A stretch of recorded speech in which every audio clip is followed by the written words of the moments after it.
Hi and welcome to Smash Writing. This is Wesker, and today we are going to be talking about Salem's Lot, directed by Gary Dauberman. This is actually my second time trying to record this video. Somebody forgot to plug in the camera, the microphone. And by someone, I'm talking about Redfield, who spent most of the time trying to kill me. And I really do not like Redfield is trying to kill me. But with that said, Wesker, please, I need to at least see him look forward, buddy. Come on, right there. Thank you. Anyway, I was actually looking forward to this movie a number of years ago, whenever it was supposed to come out. But because of the pandemic and the glorious people at, WB and all of them who refused to pay their writers, it's finally come here 4 years later. And it went straight to Max. Should it have gone to theaters? Was it okay as a streaming movie? Let's dive in and talk about it, shall we? This movie opens up with a bit of a fun title sequence before we meet up with Schraker. He's meeting up with this guy to talk about a box going to the Marston house. It's to go into the basement, in the corner, do not open it.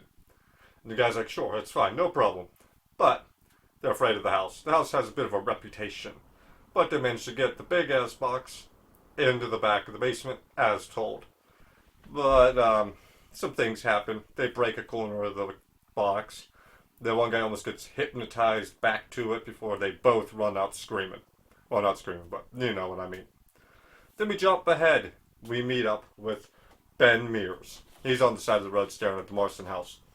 We meet up with the sheriff. Sheriff asks him, like, just please, no trouble. And he gives him directions to where he needs to go, which is to a realtor who he's looking for places to rent, a room to rent. We meet Susan, and we meet Crockett, I believe his name. Yeah, Larry Crockett. And him and Susan have a little bit of back and forth. She's reading one of his books and doesn't realize it yet. And she gives him a place to go who's renting rooms. So off he goes. We go off to the school where we meet Mark, Danny, and Ralph. Mark is new to the area, and we learn this because he doesn't avoid to bully Richie and shows him up. Because Mark is not one to be pushed around. We also meet the math teacher, Matt Burke. And then we cut back to Susan, who's talking to some friends at the library. And we learn that Ben used to live here, and when he was 9, his parents were killed in a drunk driving accident. I hope you're having fun up there, Wesker. Anyway. And she talks loudly enough, like, I am going to the drive-thru tonight. I will be there, so Ben can hear. So they meet up at the drive-thru. And they talk a little bit. We find out that Susan wants to leave. She wants to get a realtor's license and go off to Boston. Well, Ben has come to find himself again. He's written all these fictional stories, built stories about other people. And he wants to learn who he was and who he is as a human. And that's why he's come back to Salem's Lot. While this is all going on, we see Mark and Danny and Ralph hang out a little bit. We once again reinforce that idea that Mark is not one to back down from anybody. Meanwhile, Danny and Ralph leave. They show them, walk him home when they're stopped by Schraker. And they tell him, no, we do not want to ride, and they hurry off. And they try to cut through the woods to get away from him. But Schraker tracks him down and snags Ralphie and makes off with Ralphie. And he takes him up to the Marstons to sacrifice him to Master Barlow. We see Barlow for a brief moment before he just brutally takes down poor Ralphie. The next day we meet Father Callahan. He's waking up in the drunk tank. He's very drunk. Him and the sheriff get into a little bit of philosophical debating. And the sheriff just believes the world has gone to shit and it's done. And Father Callahan is borderline. He still wants to find hope, but just he doesn't have it. But he goes off to join the posse he's told about. He's looking for Ralphie. We learned that Ben has a bit of a romantic rival who's also pining for Sue's heart. And then that night, Danny is attacked by Barlow. He thinks it's Ralphie, and it's set up kind of like it is Ralphie, but it's Barlow. Ralphie is gone. Not again. Come on, Rescue. Please, I need to see. There, grab the chip. The doctors claim, because he's still alive, his mom takes him to the hospital, and the doctors claims it's like pneumatic edema. His body's not producing red blood cells. So they get him a blood bag, which that night he rips open and has himself a cool, refreshing drink before passing away. And there's a funeral, and it's sad, and Mike is there. I believe his name was Mike, the gravedigger. Yeah, I believe his name was Mike. And he's burying him, and Danny comes back to life, and out he pops, and he bites Mike. During the day, Matt and Ben are at school. Ben is giving a speech, and it doesn't quite go well with the class. We don't see it, but you can tell it kind of doesn't go well. And Matt heads off to the bar afterwards, and he runs into Mike, who's very sick and ill. So he takes him home with him, and is going to take him to the doctor's the next day. But he notices 2 marks on his neck, and this panics him. So he's downstairs pacing all around when he hears a sound from outside. And he goes out to look, and he sees Mike scrambling back in the window of his second floor room. So he does the logical thing, runs off to Ben's house, and brings back Ben and Susan, who was there too.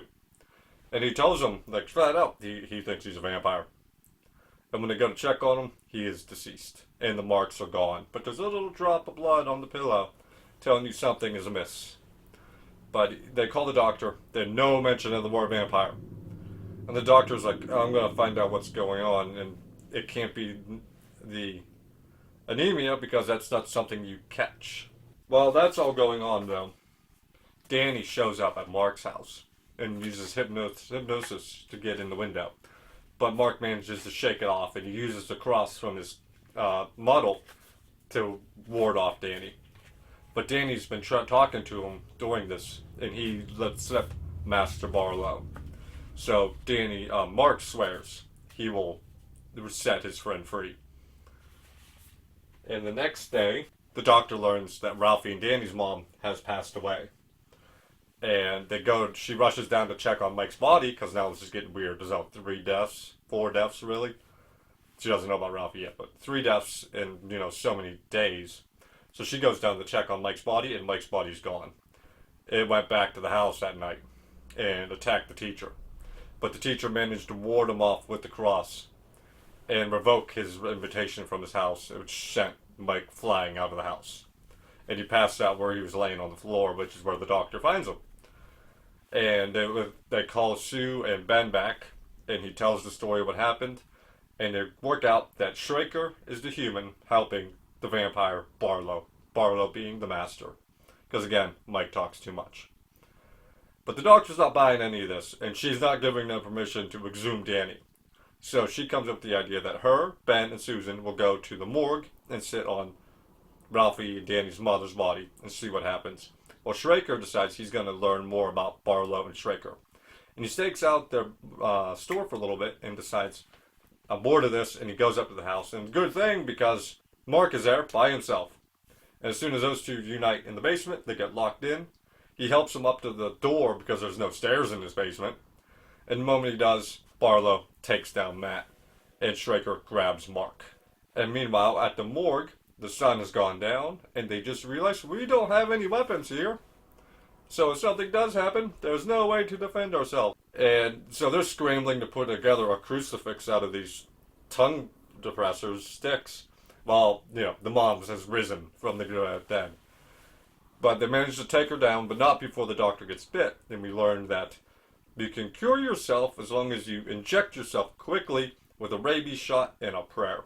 And they go to Matt's house, which is crawling with vampires. So they're like, oh yeah, Matt's done.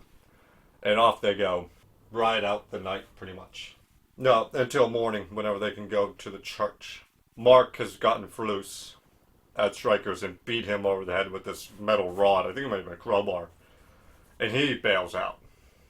So yeah, Ben, Susan, and the doctor talking to Father Callahan. Father Callahan is on board.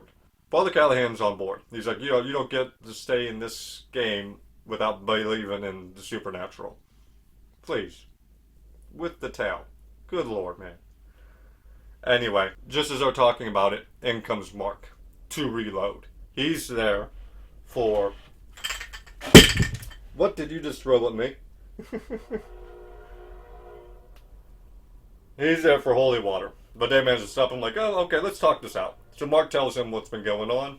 All of them go to the Marstons' house, where they don't find Barlow, but they do find Matt. who attacks them, and they stake Matt. Now, this shows you how quick these days in Salem are, because now they got a half hour till sunset, and they split up. Decide Father Callahan and Mark will go to Mark's parents. Susan and Ben will go to Susan's mom's house, and the doctor is going to the sheriff to try to get some help. They have 30 minutes to do all that and get back to the church. Holy ground should be safe. And it all goes wrong. As one might suspect. You've only given yourself half an hour. What's going on? Anyway, we'll start with the doctor. The sheriff is out of here. He's like, I'm leaving. This town's dead. I don't want to hear about vampires. Screw you all. I'm going home. By home, I mean out of town. He's leaving town. Ben and Susan goes wrong because Ben is shooed away because the mom doesn't like Ben. And we find out she's the new Shrieker. And Susan is bit by a rogue vampire. Ben gets her out and is running her to the church. Father Callahan and Mark are having troubles. And it's already nighttime. Someone's at the door. Whoever's at the door bites the dad. Barlow's now in the house. Bites the mom. And Father Callahan holds off Barlow so Mark can escape and barricade himself in his treehouse. And he misses Father Callahan's belief in the Lord fail. And he's put down by Barlow. Ben gets Susan to the church, but it's already too late. She's a vampire. She busts free and bolts it out of there. So now it's down to Ben and the doctor. And they go to the Mark's house the first when the sun comes up. Okay, when the sun comes up, they go to Mark's house. Everyone's dead on the floor, except there's a note from Mark saying, I'm going to go kill Barlow. Mark is breaking into the hobby shop, because he figured that would be the next place to look for Barlow. Danny's there, and he has to put down Danny. But it does release Danny from his suffering, so that's at least a little bit of a win for Mark. And he runs into the other two outside the store. And that's when they realize there are no cars around. None. All the cars are gone. All of them are at the drive-thru, hiding in the trunks. And the sun is going down. Did they just sleep in all day and wake up at the last minute oh shit, vampire hunting has to be done. Let's go. Because they have no time to do anything. The doctor's about to put Susan down, but she gets shot by the mom. And then while they're trying to deal with Ben, Mark manages to slip into a car and takes down the movie theater screen and drops it low enough so the rest of the sun can come through and take out all the vampires who came out of their cars.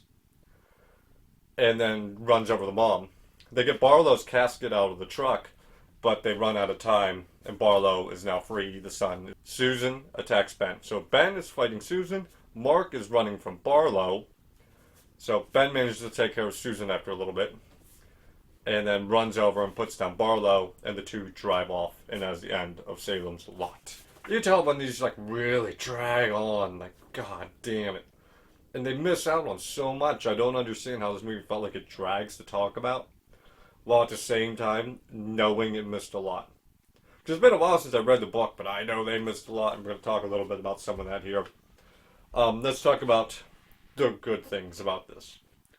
Now, there was a couple little weird cuts, but for the most part, the cuts and the lighting is exceptional.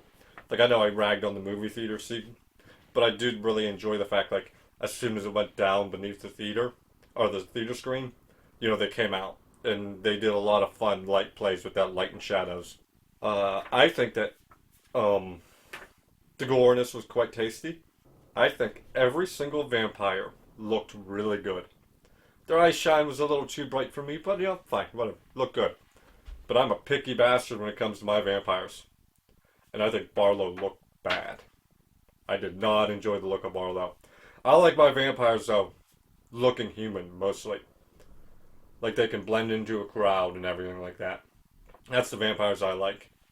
So, it's very subjective to me on the fact that I don't like Barlow, because I can see a lot of people actually liking Barlow's look. I love the fact that we had vampire rules. God, how I miss those. Going through Twilight, and we finally get a vampire movie that has some rules to these bastards. Yes, please. They don't mean all that much shit in this movie. Like, they can do hypnosis, but I don't think hypnosis ever works for more than a couple seconds on anybody in this movie. I love the invitations. You have to be invited in because then it creates fun scenarios, like in Fright Night, whenever they revoked his invitation, so he blew up the house. Because that's there's like stakes. You add things like the vampire has to figure this shit out now. Now Barlow just being able to get in the house. I can't remember if that was in the book. Even if it was in the book, I still fucking hate it. The vampire shouldn't be, no matter how strong the vampire is, they shouldn't be able to break their own rules, especially when you're already overlooking the hypnosis shit. But again, even still, I still like the fact it gave me some rules. I appreciate that. But I'm going to talk about, though, is a big difference from the book and the movie. And that relates to Susan's death. And that also relates to time management in this movie. Now, there was a lot of players on this field, and I like that. You're doing a town, and they should all have some meaning to it. Like, give me more people, because you're in a town. You're not going to be just dealing with one or two people. And I think, for the most part, everyone did a good job. But I do want to shed some light on three people in particular. Jordan Preston Carter, who played Mark. Alfre Woodward, who played Dr. Cody, and Bill Camp, who played Matt Burke. Those three added so much. They owned every moment of their screen time. They took full advantage of and made it work for themselves, and their characters all stood out in different and unique ways and added so much to the story. But you did not give enough time for Ben and Susan's romance to blossom. And it's like, first off, and it's the reason why I didn't like the look of the Barlow character, because the Barlow character is supposed to be like this grand master vampire, strategic and logical, and you kind of lose that with the monstrous look. But you especially lose it when Susan dies, because in the book, if I'm remembering right, I could be wrong, because I'm just going off this fucking shotgun blast now. When they get into the house to kill Schraker, they find Susan's body in his casket, already a vampire, and it's kind of like a big screw you from Barlow to Ben. Like, you thought you were going to kill me, now you got to kill your loved one. And then this one, we didn't get that emotional payoff, and we didn't really get enough time between the two of them to build up like between them. There was some chemistry between the actors, sure, but we didn't get enough time as audience members to enjoy them together. And we lose it by the fact you changed her death, and we didn't get enough time to care. So they did good, but they needed more time on development. And it's like, this movie could have been another half hour and really built up relationships, especially between them. And it suffered especially because you changed her death. With all of that said, I mean, I'm going to give this a B minus. This is a real just Stephen King book-turned movie, man. It was a great little vampire movie. And it has elements of Salem's Lot, but a lot of what makes Salem's Lot was left on the cutting room floor or ignored. So you know what? If you want a vampire movie, you want some vampires, and you want to see some mayhem, check out Salem's Lot 2024. You're going to enjoy it. Even I enjoyed it to a point.